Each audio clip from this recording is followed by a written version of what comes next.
Good morning students. आज हम chapter number 8 start करेंगे, that is cell structure and function.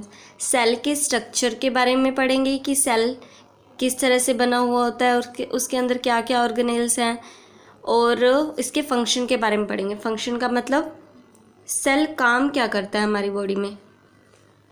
All of us have seen the plants like rose, marigold, sunflower, cabbage, mushroom, mango tree, coconut tree, banana tree, ferns and many others. हम सभी ने ये सभी plants देखे हैं और बहुत सारे प्लांट्स हैं। इनके अलावा भी एनिमल्स भी देखे हैं, जैसे cow, horse, camel, lion, elephant, mosquito, house fly, sparrow, fish, butterfly, ये सभी के सभी एनिमल्स हैं। There is a large number of organism around us. हमारे चारों तरफ बहुत तरह के प्लांट्स, एनिमल्स, जिन्हें कि ऑर्गेनिजम्स बोला जाता है। बहुत सारे एनिमल्स और प्लांट्स हैं हमारे चारों तरफ। इनके डिफरेंट डिफरेंट शेप है, साइज़ भी डिफरेंट है। इनकी फूड हैबिट्स और इनके हैबिटेट्स दोनों अलग अलग हैं।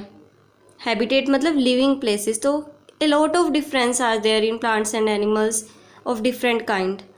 अलग अलग प्लांट्स, एनिमल्स में कितना ज़्यादा डिफरेंस है, लेकिन इतने ज़्यादा वेरिएशंस के बावजूद भी, इतने ज़्यादा बदलावों के बाद भी, इनके साइज़ में, शेप में, फूड हैबिटेट्स में वेरिएशंस के बावजूद भी all the living organisms have basic similarity among them.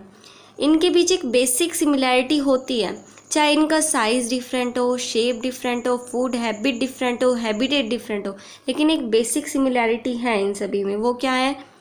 All these are made up of a unit called cell. ये सभी के सभी सेल से बने हुए हैं, चाहे प्लांट्स हो, चाहे क्या हो, एनिमल्स हो। सेल का मतलब होता है कोशिका। सभी के सभी ये प्लांट्स, एनिमल्स कोशिकाओं से बने हुए हैं। ठीक है। अब जैसे ये ह्यूमन चिक, ह्यूमन की गाल की आपको मैग्नीफाइड पिक्चर दिखाई है। इसके अंदर ये जो आपको दिखाई दे रहे हैं ना, ये होते हैं सेल। एक कंपार्टमेंट सा दिखाई दे रहा है आपको, ठीक है, तो ये होता है सेल। ठीक है। In biology cell are the structural and function unit of life. Biology में सेल को लाइफ की स्ट्रक्चरल और फंक्शनल यूनिट बोला जाता है।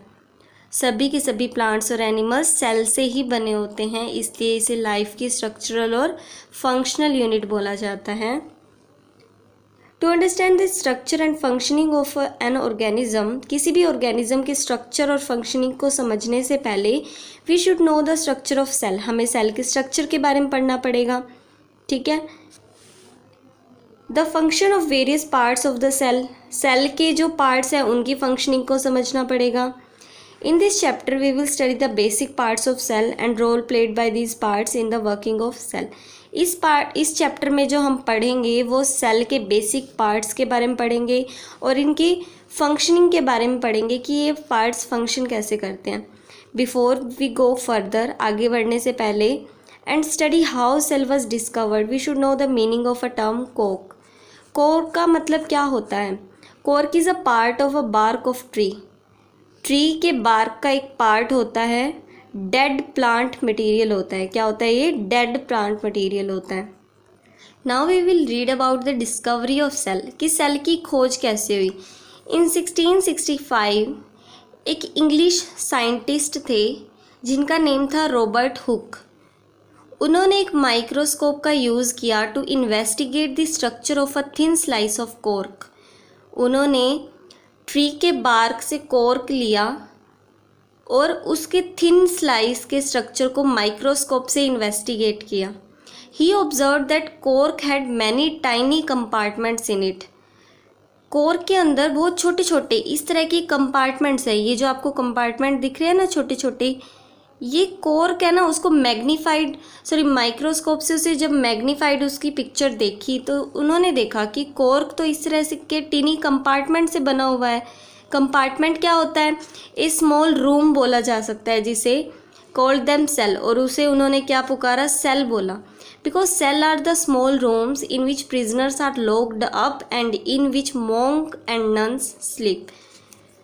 सेल क्या होता है? जैसे कि आपने देखा होगा, सेल जेल को भी बोला जाता है ना, जिसमें कैदियों को रखा जाता है, या फिर सेल उसको भी बोला जाता है जहाँ पर मॉन्क या नन स्लीप करते हैं, यानी सोते हैं। तो ये टाइनी कंपार्टमेंट थे, इस तरह के छोटे छोटे स्मॉल रूम्स से बने हुए थे। इसे रॉबर्ट हुक ने नाम दिया सेल। ठीक है।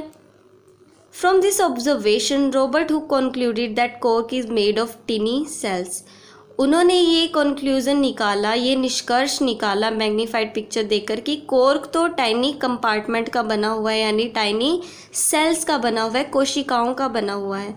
The dead plant cells of cork, cork तो एक डेड मटेरियल होता है ट्री का, तो dead plant cells of cork observed by Robert Hooke were found to be empty.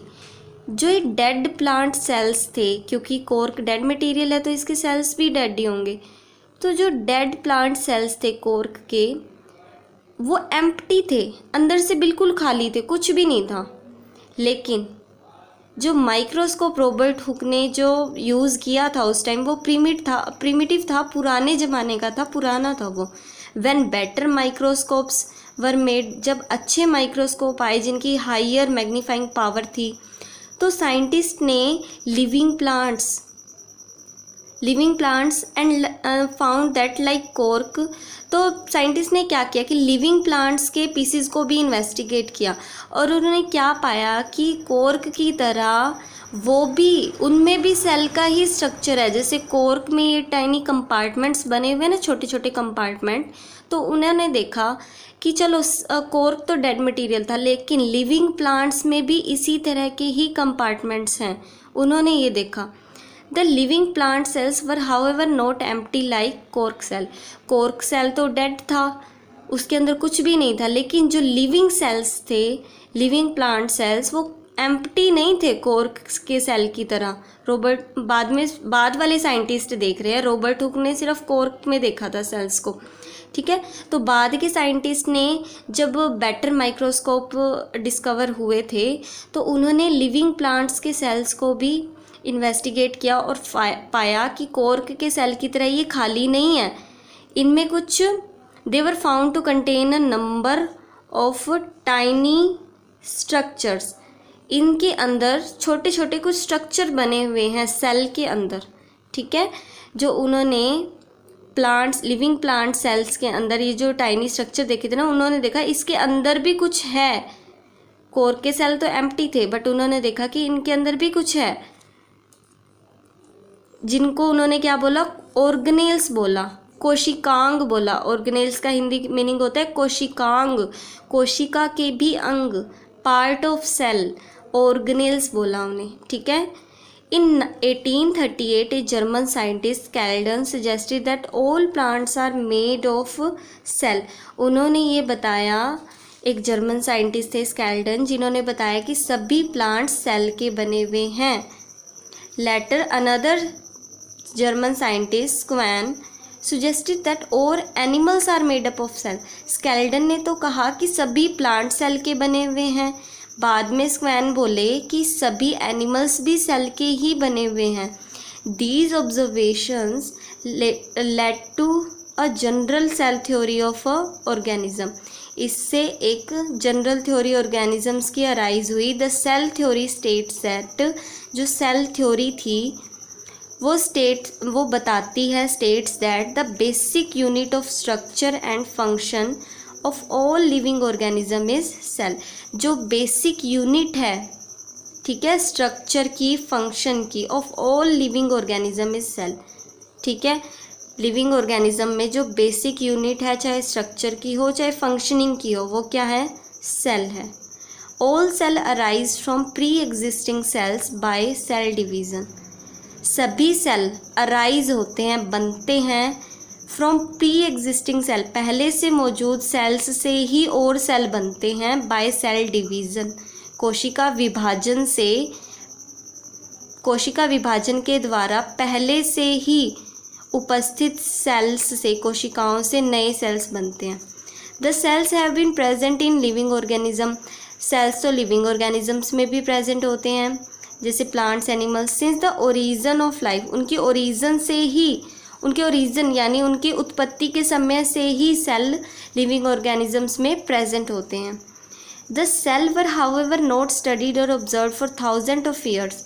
हजारों सालों तक सेल को स्टडी नहीं किया जा सका because most of them are extremely small, क्योंकि सेल्स बहुत ज़्यादा स्मॉल होती हैं and can not be seen with naked eye, और उन्हें नेक्ड आई से नहीं देखा जा सकता।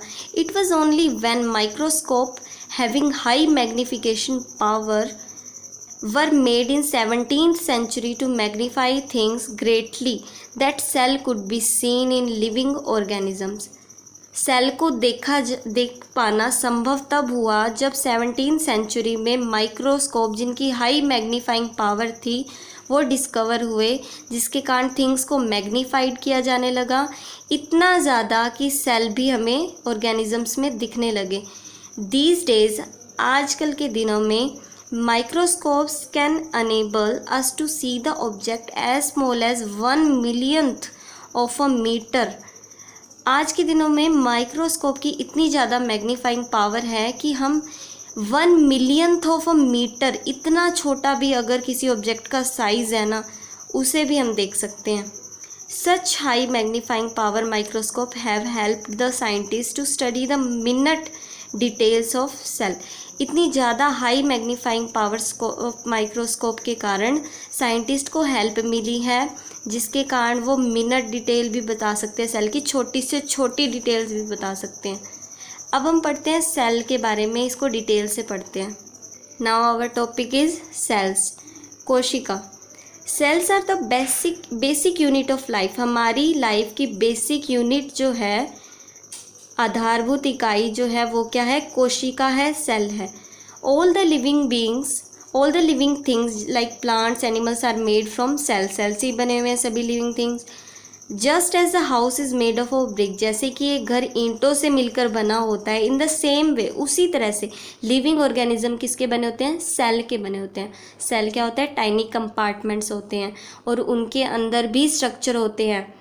ठीक है, जो डेड मटेरियल था वो तो एम्प्टी था अंदर से, लेकिन जो लिविंग ऑर्गेनिजम्स के सेल होते हैं वो अंदर से, उनके अंदर भी कुछ स्ट्रक्चर होते हैं जिन्हें ऑर्गेनेल्स बोला जाता है। These cells are the building blocks of plants and animals. Building blocks हैं प्लांट्स और एनिमल्स के, संरचनात्मक इकाई हैं। A baby, a banyan tree, a bacterium look very different from one another. चाहे एक बच्चा हो, बनियन ट्री हो, बैक्टीरियम हो, ये एक दूसरे से बहुत ज़्यादा डिफरेंट दिखते हैं, but they are all made up of tiny cell. लेकिन ये छोटे छोटे सेल के ही बने होते हैं। ठीक है, our nose, skin, muscles, bones are all made up of cells. चाहे हमारी नोज, स्किन, मसल, बोन कुछ भी हो, सभी सेल के बने हुए हैं। The simplest organism like amoeba, एक सिंपलेस्ट ऑर्गेनिज्म होता है अमीबा, जिसमें एक ही सेल होता है। लेकिन जो मैन होते हैं, इंसान होते हैं, वो कॉम्प्लेक्स ऑर्गेनिज्म होते हैं जो ट्रिलियंस ऑफ सेल्स के बने होते हैं। We can now define a cell as follow.